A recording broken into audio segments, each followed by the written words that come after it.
ঈসা আলাইহিস সালাম দাজ্জালকে মারার পরে আরেকটা প্রজাতি বের হবে, এর নাম ইয়াজুজ আর মাজুজ। নাম শুনেছেন? এই যে এই সূরার মধ্যেই আছে, এই সূরা কাহফের কথা বললাম না, সূরা কাহফের পিছনের দিকে আছে, ইন্না ইয়াজুজ ওয়া মাজুজ মুফসিদুনা ফিল আরদ। যুলকারনাইন বাদশার কথা পড়বেন, তিনি এই যে দেয়াল নির্মাণ করে দিয়েছিলেন লোহা এবং তামা দিয়ে, মনে আছে, পড়েছেন? আচ্ছা, এই ইয়াজুজ আর মাজুজ যখন বের হবে, পৃথিবীর পানি খেয়ে শেষ করে ফেলে দিবে একেবারে।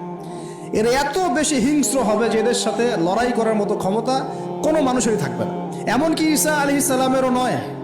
ঈসা আলাইহিস সালাম তুর পাহাড়ে চলে যাবেন মুসলিমদেরকে নিয়ে, তুর পাহাড়ের ভিতরে মুসলিমরা সেখানে লুকিয়ে থাকবে, পৃথিবীর মেসাকার অবস্থা হয়ে যাবে, পৃথিবীর পানি খেয়ে শেষ করে ফেলে দিবে হিংস্র প্রজাতি। তখন ঈসা আলাইহিস সালাম আল্লাহর কাছে দোয়া করবেন, আল্লাহ এই বিভৎস এই জাতিকে ধ্বংস করো। আল্লাহ রাব্বুল আলামিন তখন ওই ইয়াজুজ আর মাজুজের এই কাঁধে, ঠিক কাঁধের মাঝখানে একটা ভাইরাস জন্ম দিবেন। কি জন্ম দিবেন? ওই যে বলি না মহামারীর ভাইরাস, অমুক ভাইরাস তমুক ভাইরাস, এই ভাইরাস আরও সামনে আছে বাকি এখন। ওই ভাইরাসে, ওই পোকায়, ওই ব্যাকটেরিয়া বা যেটাই হোক আল্লাহ পাক যাই দিবেন, এতে করে ইয়াজুজ আর মাজুজের পুরো প্রজাতি ধপধপ ধপধপ করে মারা যাবে। মানে এটা ছোঁয়াচে রোগ হবে। কি রোগ হবে? ছোঁয়াচে। ঠিক যেমন আমরা একটু করোনা দেখলাম না, একজন থেকে আরেকজন, একজন থেকে আরেকজন, এরকম জিনিস চলবে আরো বিশ্বে।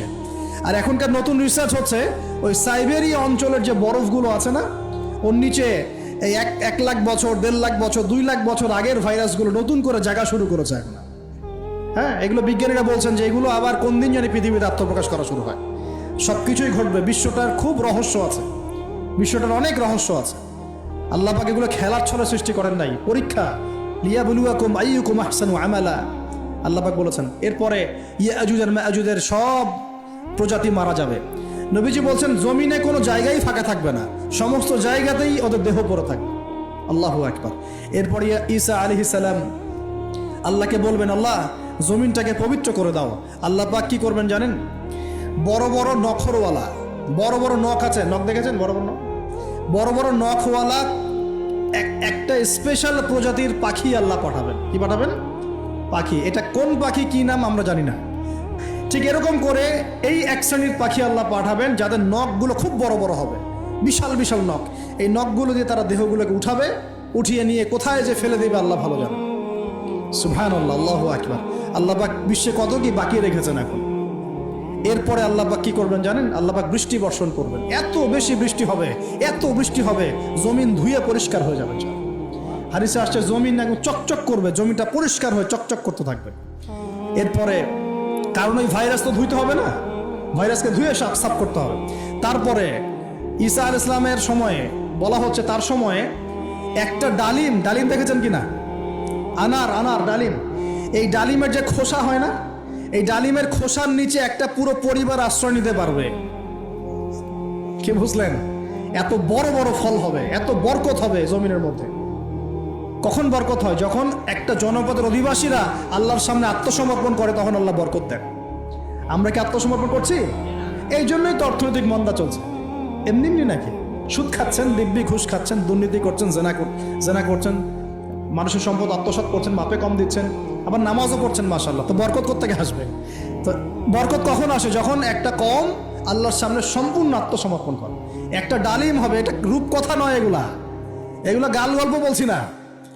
এই প্রতিটা কথা আল্লাহ পাকের ওহী থেকে আসছে, এর একটা কথা মিথ্যা হবে না ইনশাআল্লাহ তাআলা। বিশ্ববাসীরা দেখবে একটা ডালিমের নিচে একটা পরিবার আশ্রয় নিতে পারবে। এত স্পেসিফিকলি বলা হয়েছে হাদিসগুলোতে।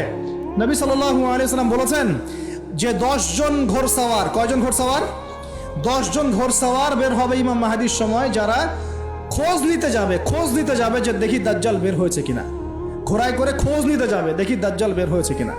ওই 10, নবীজি বলছেন আমি ওই 10 জনের নামও জানি, ওদের বাবার নামও জানি। সুবহানাল্লাহ, এত স্পেসিফিক জ্ঞান দেওয়া হয়েছে আল্লাহর পক্ষ থেকে নবী সাল্লাল্লাহু আলাইহি ওয়াসাল্লামকে। তার হাদিস থেকে বলছি যে ডালিমের নিচে পরিবার আশ্রয় নিতে পারে। তো অনেকে হয়তো হাসবে, কি বলে একটু উল্টা পাল্টা কথা, তাই না?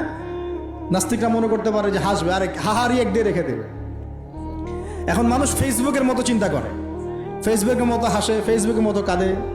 মানুষ এখন রোবটিক হয়ে গেছে। ঠিক আছে, আচ্ছা। তো এরপর কি? এরপরে বরকতের এই সময়টা শেষ হয়ে যাবে কখন? যখন মানুষ আবার সেই জেনা, পাপ, শিরিক, কুফর এগুলোতে লিপ্ত হবে। আল্লাহ রাসূল বলছেন এমন একটা মানুষও বাকি থাকবে না, একটা মানুষও না যে খালি লা ইলাহা ইল্লাল্লাহ কালিমাটা পড়তে জানে, এমন একটা মানুষও বাকি থাকবে না। বলেন নাউজুবিল্লাহ। ওরা হবে এই পৃথিবীর সবচেয়ে নিকৃষ্ট মানুষ। ওদের চেয়ে নিকৃষ্ট কোনো মানুষ এই পৃথিবীতে হবে না। এখনো কি এরকম সময় আসছে?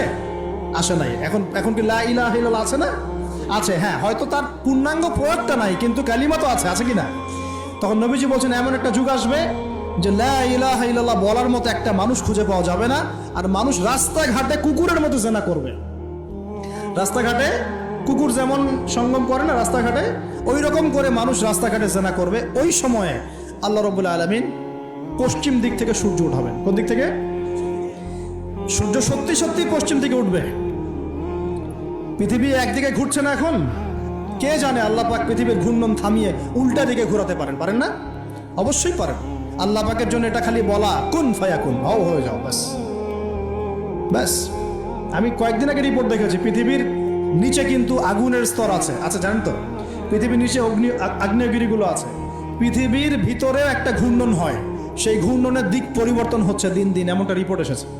দেখেন, আপনি ইন্টারনেট ঘাটাঘাটি করেন, দেখেন। আর অনেকে রিপোর্ট করছে যে পৃথিবী আগে যে গতিতে ঘুরতো, এখন পৃথিবীর ঘূর্ণন গতি একটু বেড়ে গেছে। দেখেন রিপোর্ট, দেখেন।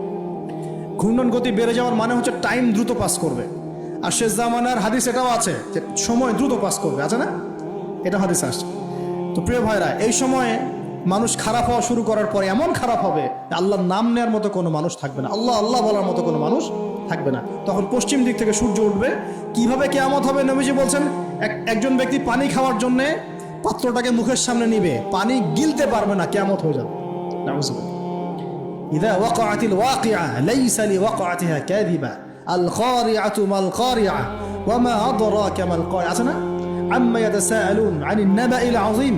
কত সূরা আছে কিয়ামত সংক্রান্ত, পুরো দেখেন। ইযা যুলজিলাতিল আরদু জিলজালাহা ওয়া আখরাজাতিল আরদু আসকালাহা ইযা শামসু কুবিরাত ওয়া ইযা নুজুমু কাদারাত। এই সূরাগুলো পুরো দেখেন। আম্মা পারার শেষ পারাটা, যেটা 30তম পারা, এর সূরাগুলো পড়ে দেখেন। কিয়ামত চোখে দেখতে পারবেন ইনশাআল্লাহ। সিংহায় ফুঁক দেওয়া হবে। আল্লাহ পাকের ফেরেশতার এত ক্ষমতা আল্লাহ দিয়েছেন, একটা ফুয়ে পুরো মহাবিশ্ব ধ্বংস হয়ে যাবে ইনশাআল্লাহ। চারটাখানি কথা নাকি?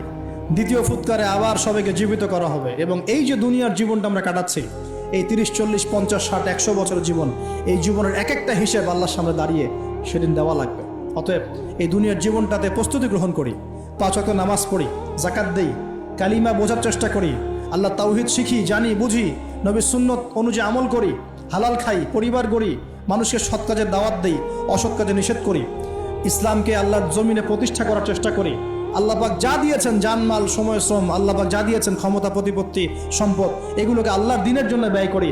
ইনশাআল্লাহ দুনিয়া সফল হব, পরকালে সফল হব ইনশাআল্লাহ আযজা ওয়া জাল। আল্লাহ পাক আমাদের সবাইকে সমকালীন ফিতনাগুলো সম্পর্কে সচেতন থাকার তৌফিক দান করুন, এবং এই রমজান আসন্ন রমজানে পরিপূর্ণরূপে ইবাদত করার তৌফিক দান করুন, এবং এই ইবাদত এবং শিক্ষাগুলোকে সারা বছর ধরে রাখার তৌফিক দান করুন, এবং জামানা সম্পর্কে সচেতন থেকে আগামী দিনে যা হবে সেভাবে পদক্ষেপ নেওয়ার তৌফিক আল্লাহ পাক দান করুন। আমিন।